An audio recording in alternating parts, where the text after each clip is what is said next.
Right now, as you sit there, you are moving.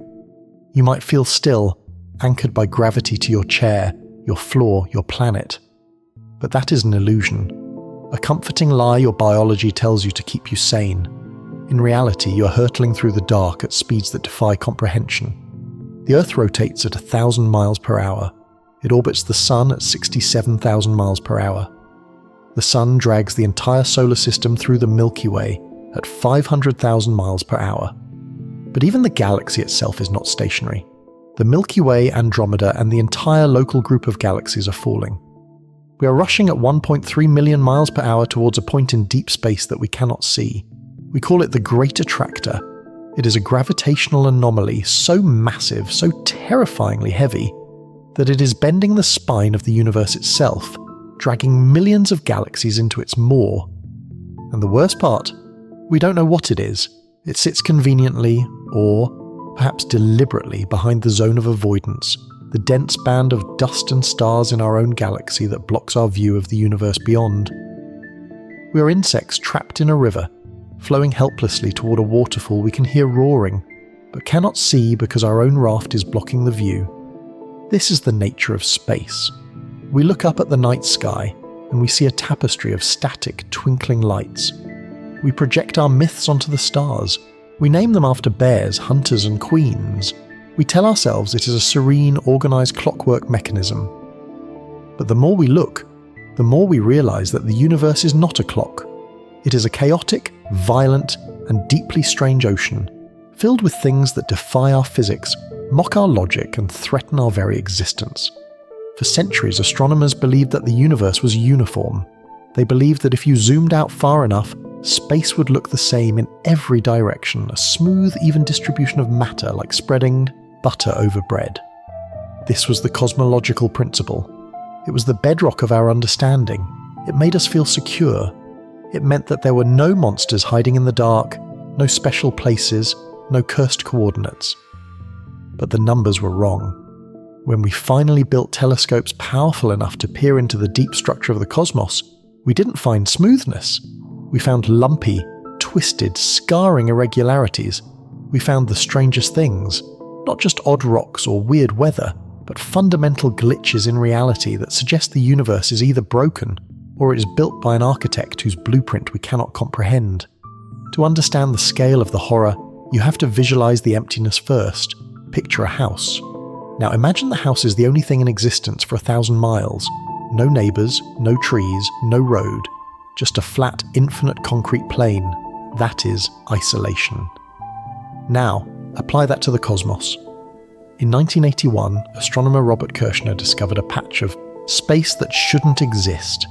It is located in the constellation of Boötes, the herdsman.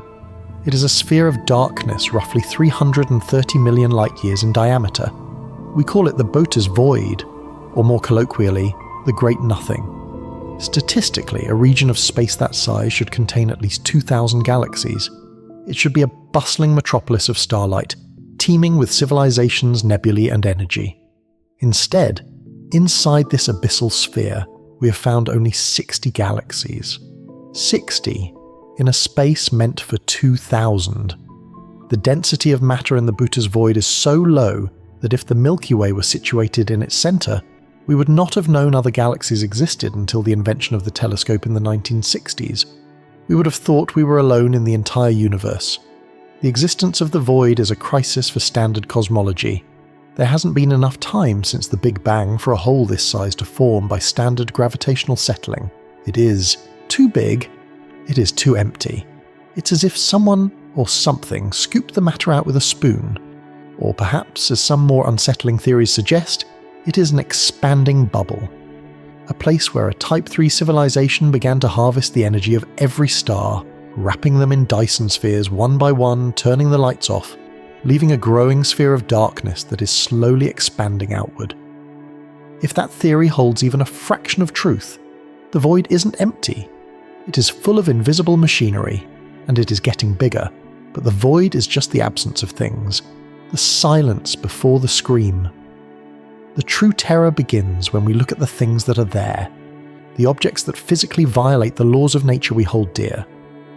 Consider the case of the impossible star. In the constellation of Libra, about 200 light-years from Earth, a stone's throw in cosmic terms, sits a star catalogued as HD 1/83. Astronomers call it the Methuselah star. It is a subgiant, ancient and dim, speeding through our stellar neighbourhood at 800,000 miles per hour. It looks innocuous. But when we analysed its light, when we broke down its chemical composition to determine its age, the results sent a chill through the scientific community. The star is metal poor, composed almost entirely of hydrogen and helium, which indicates it was born in the very first generation of stars. The lack of iron tells us it formed before the universe had time to cook heavier elements in the hearts of supernovae. That's fine, we expect old stars. But when we calculated its age based on its burn rate and luminosity, the number came back at 14.5 billion years. There is a problem with that number, a catastrophic problem. The universe itself, determined by the cosmic microwave background radiation and the expansion rate of space, is 13.8 billion years old. The Methuselah star is older than the universe it resides in. How can a child be older than its mother? How can an actor be older than the stage they stand on? The existence of HD 1/83 suggests one of two terrifying possibilities. First, our understanding of the Big Bang, the moment of creation, the start of time itself, is fundamentally flawed. We are misinterpreting the evidence of our own origin.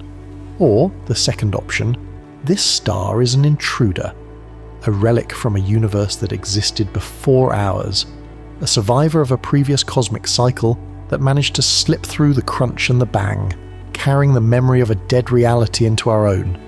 It is a ghost in the machine, burning with fuel from a time before time began. These anomalies, the Great Attractor pulling us to our doom, the Boater's Void suggesting a massive deletion of reality, and the Methuselah star mocking our concept of time, are just the structural defects. They are the cracks in the walls of the house. But what happens when we look at the furniture? What happens when we look at the things that move with intent? We have spent decades scanning the skies for radio signals, listening for the mathematical hum of intelligence. We expected a greeting, a sequence of prime numbers, a map. Instead, we found the wow signal, which screamed at us for 72 seconds and then vanished, never to be heard again. But radio waves are fleeting. What we should have been looking for were shadows. In 2015, the Kepler Space Telescope was staring at a star named KIC 8485. We know it now as Tabby's star. Kepler was designed to hunt for planets by watching for the tiny, rhythmic dip in brightness as a planet passes in front of its host star. A Jupiter-sized planet might block 1% of the star's light. A massive gas giant might block 2%. Tabby's star dimmed by 22%, and it didn't dip rhythmically. It didn't tick like a clock. The light curve was chaotic, jagged, and asymmetric. It looked as if a massive, irregular swarm of debris was choking the star. But the star is mature. It shouldn't have a debris disk. It's too old for that. The dust should have coalesced into planets millions of years ago. Astronomers scrambled for explanations. They said it was a swarm of comets. But to block that much light, you would need a line of comets wider than the star itself, marching in perfect formation. They said it was a shattered planet, but the infrared signature of the dust was missing. The data left one hypothesis standing, shivering in the cold light of peer review, an alien megastructure, a Dyson swarm, a massive array of solar collectors, built by a civilization millions of years ahead of us, dismantling their own solar system to build a cage around their star to harvest its energy. If this is true, it changes everything. It means we are not the explorers, we are the ants in the backyard of giants. And if they can build a structure that blocks 20% of a star, they can do anything. They can bend space, they can travel, and they might be looking for new resources. But Tabby's star is 1400 light years away. It is distant. It is a problem for our descendants. We feel safe because of the distance. The void between stars is our shield. Also, we thought. Until October 19th, 2017. That was the day the shield failed. That was the day the first visitor arrived. The Pan-STARRS telescope in Hawaii picked up a faint streak of light moving through our solar system. At first, the automated systems flagged it as a comet. But comets have tails. They outgaze as they get close to the sun, venting steam and ice. This object had no tail. It was dry, it was cold, and it was moving too fast. It was travelling at 196,000 miles per hour relative to the sun. This is the velocity of something falling from outside the solar system. It wasn't orbiting our sun, it was just passing through. It came from the direction of Vega, swooped down past Mercury, hooked around the sun, and shot back out toward the constellation Pegasus. We named it Oumuamua, Hawaiian for scout. But the name is far more ominous than we realized. When we trained our telescopes on it, the data came back screaming that this thing was wrong. It wasn't a round rock. It was elongated, cigar-shaped, 10 times longer than it was wide. A reddish, tumbling needle tumbling through the dark. Nature doesn't build things like that. Asteroids are potatoes or spheres. They aren't splinters. And then, it did the impossible. As Oumuamua passed the sun and began to head back out into the deep void, it accelerated. Physics dictates that an object should slow down as it fights the sun's gravity on the way out, but Oumuamua sped up. It pushed against the gravity well. There was no outgassing, no rocket plume, no visible propulsion. It just decided to leave faster.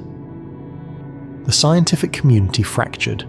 The conservative view was that it was a hydrogen iceberg, a chunk of frozen gas that was venting invisibly. But hydrogen ice is incredibly rare and unstable. The other view, the one whispered in the corridors of astrophysics departments, the one championed by Harvard scientists, was far more terrifying. Solar radiation pressure. If the object was incredibly thin, less than a millimeter thick and incredibly light, it could be a solar sail, a piece of technology harnessing the light of our sun to push itself forward. If Oumuamua was a rock, it was the strangest rock in the history of astronomy. If it was artificial, it was a probe, a derelict buoy drifting through the galaxy, or an active scout mapping the resources of our system. It passed Earth at a distance of 15 million miles, a hair's breadth. It scanned us. It felt the warmth of our star. And then it accelerated away, vanishing into the dark, silent and unresponsive. We tried to listen. We pointed the Green Bank telescope at it, straining to hear a beep, a hum, a transmission. We heard nothing, just the hiss of cosmic static. But is silence a comfort? Or is it a threat? If you were a scout in hostile territory, would you be broadcasting your position? Or would you run dark mode, collecting data and storing it for the return trip? Oumuamua showed us that the interstellar void is not a barrier, it is a highway, and things are travelling on it, things that do not look like rocks. And now that we know what to look for, we are seeing the strangeness everywhere. We are finding planets that are darker than coal, absorbing 99% of the light that hits them. We are finding planets where it rains glass sideways at 4,000 miles per hour. But the most disturbing discovery isn't a planet, or a star, or a void. It is a signal, a repeating rhythmic pulse coming from a source so powerful it defies the laws of high-energy physics. These signals are called fast radio bursts, FRBs. When we first detected them in 2007, we thought it was a glitch in our equipment, a microwave oven door opening in the break room of the observatory. But then we found another, and another. These are blasts of radio energy that last for mere milliseconds, a blink of an eye. But in that fraction of a second, a single FRB releases as much energy as our sun produces in 80 years. Imagine a light bulb. Now, imagine a flash that is brighter than every light bulb on Earth combined, going off for 1,000th of a second. That is the scale we're talking about. But the terror isn't the brightness, it's the source. For years, these bursts appeared random, cosmic gunshots from invisible snipers in deep space. But then we found FRB 12.12. It wasn't a one-off, it was repeating. Boom, boom, boom. Irregular, but persistent. It was waking up, screaming into the void and going back to sleep. And it was coming from a dwarf galaxy 3 billion light-years away. To send a signal that's strong across 3 billion light-years requires an engine of violence that our physics struggles to model, we believe the culprit is a magnetar. If a neutron star is the corpse of a giant star crushed down into a city-sized ball of neutrons so dense that a teaspoon weighs 1 billion tons, then a magnetar is a neutron star that has gone insane. It is a star spinning hundreds of times a second, generating a magnetic field that is 1 trillion times stronger than Earth's. Let's put that number into perspective. The magnetic field of the Earth spins your compass needle and protects us from the sun. If you hold a strong refrigerator magnet, it pulls your hand. If you stand near an MRI machine, it might pull the keys out of your pocket. If a magnetar were to float into our solar system and park itself where the moon is, 240,000 miles away, it wouldn't just wipe every hard drive and credit card on Earth. The magnetic field would be so intense that it would reach into your very cells. It would overpower the electrical impulses in your nerves. Your heart would stop. But it gets worse. At that distance, the magnetism would be so strong that it would warp the electron clouds of your atoms. It would stretch the very shape of the atoms that make up your body into thin needles. You wouldn't just die, your chemistry would fundamentally dissolve. You would unzip at the atomic level, turning into a cloud of monochromatic dust. And the universe is full of these things. They are the landmines in the dark. But magnetars are at least bright. They announce their presence with fury. The true anxiety of space exploration comes from the things that do not want to be found. The things that are dark, cold, and silent. We are taught that planets orbit stars. It is the family portrait of the cosmos, the warm mother star and her orbiting children. But this is a biased sample. We only see the planets that are lit up. Computer simulations of solar system formation tell us a disturbing truth. Planetary formation is a violent, chaotic billiard game. Protoplanets smash into each other. Gravity slingshots massive bodies out of the nest. For every planet that settles into a nice stable orbit like Earth, countless others are ejected. They are kicked out of the solar system entirely, cast adrift into the freezing interstellar night. We call them rogue planets, or orphaned planets. Right now, astronomers estimate that there may be twice as many rogue planets in the Milky Way as there are stars. Think about that. For every light you see in the sky, there are 2 invisible worlds drifting in the blackness between them. They are travelling at tens of thousands of miles per hour. They have no sun, no day, no summer, just an eternal frozen night at absolute zero. Imagine you're driving down a highway. It is pitch black. You have your headlights on and you can see the other cars with their headlights. You feel safe because you can see the traffic. Now, imagine that for every car with lights, there are 2 cars driving with their lights off. They are black cars on a black road swerving cross lanes. You wouldn't see them until the moment of impact. We have already found them. We found OGIRL 2016 BLG 1928, a planet the size of Earth, floating alone, unanchored to any star. We found SIMP J Orso 136, a massive object 20 times the size of Jupiter, glowing faintly with a magnetic aurora, hovering in the nothingness. If a rogue planet were on a collision course with our solar system, we would not see it. Not until it reflected the light of our sun. By then, it would likely be passing the orbit of Jupiter. We would have a few months of warning. It wouldn't even need to hit us. If a rogue planet the size of Neptune passed through our inner solar system, its gravity would destabilize everything. It could pull Earth out of its orbit. It could fling us into the sun, or worse, sling us out into the dark to become a rogue planet ourselves. Our oceans would freeze into sheets of ice miles thick. The atmosphere would snow down as solid nitrogen, and we would drift, a frozen tomb, forever. This is the fragility of our position. We are balancing on a knife edge surrounded by invisible wrecking balls. But sometimes the strangest things aren't invisible. Sometimes they're right in front of us, and they are just wrong. They look like glitches in the rendering of the universe. Look at Hoag's object. Discovered in 1950 by Art Hoag, this galaxy defies classification. A normal galaxy is a spiral, like a plate, or an elliptical, like a football. Hoag's object is a perfect ring. It has a golden nucleus of old, yellow stars in the center, then a massive gap of absolute nothingness, and then a perfect detached ring of young blue stars orbiting the center. It looks like a ball bearing floating inside a hula hoop.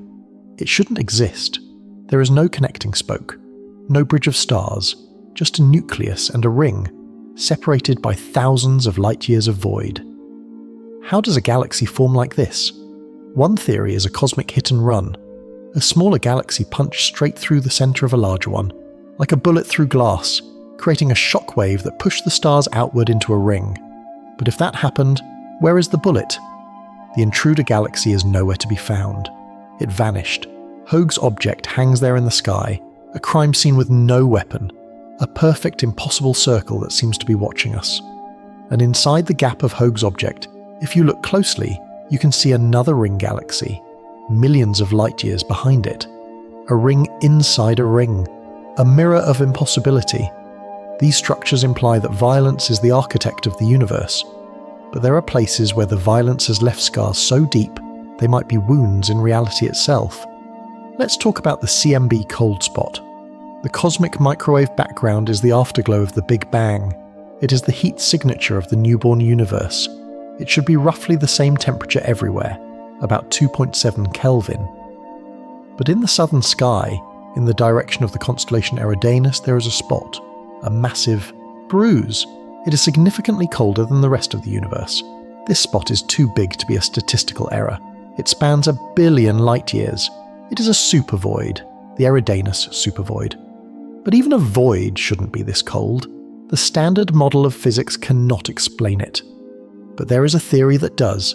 It is called eternal inflation. It suggests that our universe is just one bubble in a boiling pot of a multiverse. We are floating alongside other bubble universes. The cold spot? That might be the point of impact. It is possible that billions of years ago another universe bumped into ours, a cosmic fender bender between realities. The cold spot is the bruise left behind where our space-time was dented by the gravity of a neighbour. If this is true, the strangest thing we have discovered isn't in our universe. It is the evidence of another universe pressing against the glass. It makes you wonder, what is on the other side of that bruise? Are the laws of physics different there? Is it a universe of antimatter, a universe of pure light, or a dying, rotting universe trying to break in? We look at these things, the Magnetars, the rogues, the ring galaxies, the cold spots, and we try to fit them into boxes. We try to use math to tame them, but there is one object that refuses to be tamed, one object that is the ultimate manifestation of the universe's hostility, this supermassive black hole. We all know about black holes. We know they are heavy, we know light cannot escape, but we treat them like sci-fi portals. We forget the physical reality of what they are. In the centre of the galaxy cluster Abel 85, there is a monster. It is a black hole with the mass of 40 billion suns, but even that pales in comparison to TON 618. TON 618 is the largest black hole ever discovered. It powers a quasar, a beacon of light so bright it outshines entire galaxies. But the hole itself, the event horizon, is the stuff of nightmares. This black hole has a mass of 66 billion suns. To visualize this, imagine the Earth. Now imagine the Sun.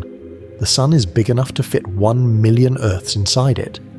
TON 618 is 66 billion times heavier than the Sun. The event horizon, the point of no return, is so large that if you placed it in the centre of our solar system, it would swallow the Sun, Mercury, Venus, Earth, Mars, Jupiter, Saturn, Uranus, Neptune and Pluto. And it wouldn't even be full. It is a hole in reality larger than our entire history. Light takes weeks to travel across its diameter. If you were falling into it, you wouldn't feel the tidal forces immediately. It is so big, the gravity is gentle at the edge. You would cross the threshold without even knowing. You would be alive, floating in the dark, but then you would look back. As you fall deeper, the light from the universe above you would begin to compress. The entire view of the galaxy would shrink into a smaller and smaller circle of light, a photon sphere. You would see the history of the universe playing out in fast forward as time dilation separates you from the flow of time outside. You would watch stars die and galaxies fade, and then the circle would close, complete darkness. You are now inside the singularity. The laws of physics, the rules that govern atoms and energy, cease to function. Space and time switch roles. Forward is no longer a direction in space. It is a direction in time. You literally cannot move away from the center, just as you cannot move back to yesterday. The future is the singularity. Ton 618 is out there, right now, eating matter equivalent to a few suns every year. It is a drain in the middle of the cosmic ocean, and it is not the only one. We used to think black holes were stationary, anchors holding galaxies together, but recently we found something that made the blood drain from astronomers' faces. We found a wandering black hole. About 5,000 light-years away, there is a mass distorting the light of the stars behind it. But there is nothing there. It is a black hole roaming free, moving through the spiral arm of the Milky Way. It is a shark swimming through a crowded reef. We can't see it. We can only see the distortion of the water as it moves. If one of these passed near our solar system, there would be no impact, no collision. The first sign would be the night sky changing. The stars would appear to warp and smear, as if painted on wet canvas. The orbits of the planets would skew, and then we would simply be erased. The universe is full of these traps, voids that shouldn't exist, stars that are too old, signals that scream and vanish, planets that wander in the dark. But there is one final discovery that trumps them all. It isn't a thing. It isn't an object. It is a realization about the fabric of space itself, a realization that suggests the universe is not just dangerous, but temporary. It has to do with the Higgs boson, the God particle. When we found it, we popped champagne, corks. We celebrated human ingenuity, but when we measured its mass, the celebration stopped. The number was specific, and it was terrifying. The number was 125 giga-electronvolts. To a particle physicist, this number is a death sentence.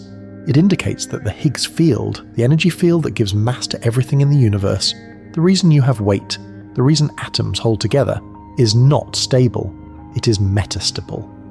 Picture a ball sitting at the bottom of a valley. It is stable. If you nudge it, it rolls back down. That is a stable vacuum. Now picture a ball sitting in a small dip on the side of a steep mountain. It looks stable. It stays put.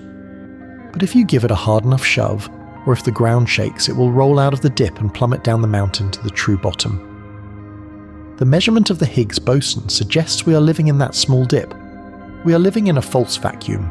This implies that at any moment, anywhere in the universe, a tiny bubble of true vacuum could appear. It could be triggered by a high-energy event, or it could happen spontaneously through quantum tunneling, just a random roll of the dice. Inside this bubble, the laws of physics would be different. The constants of nature would be rewritten. Atoms could not exist. Chemistry would be impossible. The bubble would not be empty space. It would be a sphere of absolute deletion. And here is the horror. This bubble expands at the speed of light. Because it moves at the speed of light, you cannot see it coming.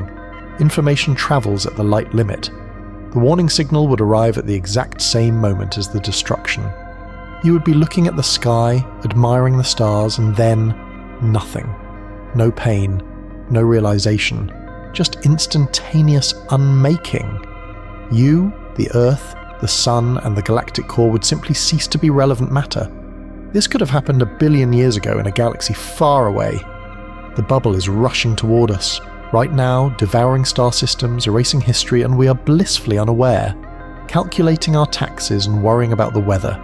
It is the ultimate cosmic jump scare. A wall of reality resetting energy that cannot be stopped, slowed, or predicted. This realization casts a shadow over every strange thing we have discovered. The voids, the silent stars, the wandering black holes, they are just symptoms of a universe that is fundamentally hostile to structure. We are building sandcastles in a rising tide. And this leads us to the ultimate question. The question that keeps astronomers awake at night when the observatory lights are dim and the data streams are silent. If the universe is this dangerous, where is everyone else? We have found planets, we have found water, we have found organic molecules, but the silence is deafening. The Fermi paradox, the discrepancy between the high probability of alien life and the lack of evidence for it, is not just a puzzle, it is a warning. Maybe the strangest things we see, the ring galaxies, the Great Attractor, the voids, are not natural. Maybe they are gravestones. What if the Bhuta's void is the aftermath of a weapon used in a war we missed by 1 billion years? What if Tappy's star is a ruin? What if the reason we don't hear signals is that technological civilizations trigger a trap? They build particle colliders, they test the stability of the vacuum, and they accidentally pop the bubble. Or perhaps the horror is more intimate. Perhaps the strangest thing in the universe is us. Consider the timeline. The universe is 13.8 billion years old. It will last for trillions more. We evolved in the first fraction of the cosmic morning. We might be the first. We might be the lonely, shivering precursors waking up in a cold, empty house before the heating is turned on. There are no elder races to guide us. No galactic federation to join. We are alone in the dark forest, holding a dying flashlight, terrified of the noises in the bushes, not realizing that we are the only thing in the forest that can think. And the future is a descent into the true void. Astronomers have modelled the endgame. It is called the thermodynamic heat death. But the steps to get there are a chronicle of slow, agonizing decay. First, the era of starlight will end. In about 100 trillion years, the last star will be born. It will be a small, red dwarf, huddled in the dark. When it dies, the lights go out for good. The universe will become a graveyard of black holes, neutron stars, and cooling white dwarfs. Civilizations, if they survive, will huddle around the fading embers of these dead stars. They will harvest the rotational energy of black holes, lowering civilization down into the gravity wells to steal a few more watts of power. Then comes the degenerate era. The corpses of stars will cool down. White dwarfs will fade into black dwarfs. Balls of carbon drifting in the dark, invisible and cold. But the universe isn't done killing us yet. Theory suggests that even protons, the building blocks of atoms, the stuff your bones and blood are made of, are not immortal. Given enough time, protons decay. Matter itself will dissolve. If you were still alive in this distant future, your body would simply fall apart into radiation. The planets will dissolve. The black dwarfs will dissolve. Eventually, the only things left will be black holes, the masters of the universe. They will reign for eons, sweeping up the stray photons, growing fatter in the silence. But even they must die. Stephen Hawking taught us that black holes radiate. They leak energy, slowly, over timescales that defy human notation. Years numbered with a one followed by 100 zeros, the black holes will evaporate. They will shrink, giving up their stolen mass, until they vanish in a final popping flash of gamma rays. And then, the dark era. Nothing. Just a sea of photons, redshifted into such low energy that they are virtually undetectable.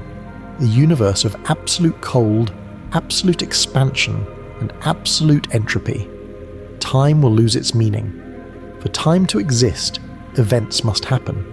If nothing changes, if nothing moves, if energy is perfectly distributed, time stops. The universe becomes a static, eternal tomb. This is the destination of the train we are on. The Great Attractor, the wandering black holes, the vacuum decay, they are just bumps in the road toward this final, frozen silence. It makes you feel small, doesn't it?